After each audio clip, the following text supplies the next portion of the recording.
C'est l'histoire d'un pic.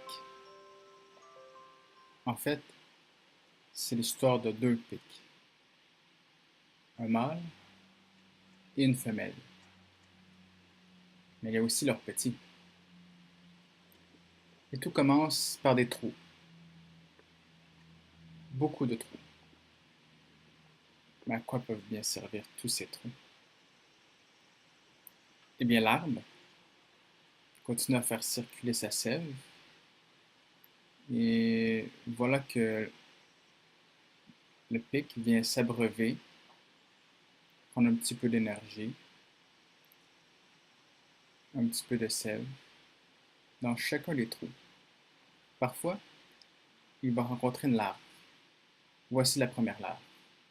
Ce qui est détonnant, c'est qu'il n'en mangera aucune. Vous voyez, il a passé tout droit. Voici la deuxième. Il la repère, il la met dans son bec, secoue sa tête vigoureusement et regardez bien, il va la relâcher, ici. Pourquoi? Le goût n'était pas bon? Il envoie une troisième. Et est-ce qu'il va l'avaler? Peut-être. On ne le saura jamais, car il s'est caché. Il s'est caché pour la laisser tomber ou l'avaler.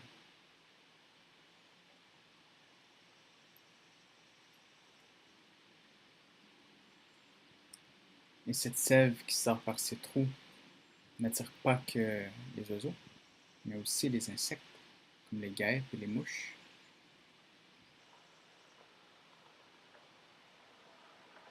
Ah, on voit de nouveau la femelle. Qu'est-ce qu'elle fait? Elle tient un papillon dans sa bouche. Ah, mais ça me fait penser. Ce qui m'amène à parler du champ de vision de l'oiseau.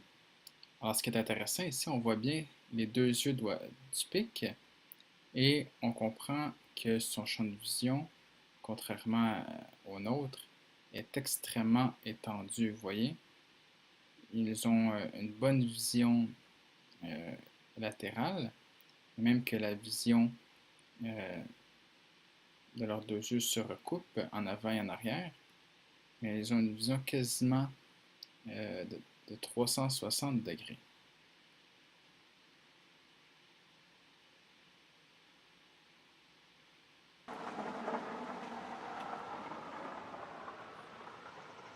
Alors, de retour à l'activité de la femelle, elle en profite pour boire encore un peu de sel, et voilà qu'elle entend ses petits.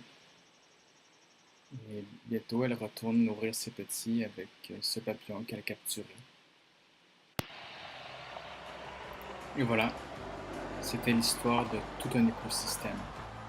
D'un arbre avec des trous, un pic mâle, un pic femelle et des mouches.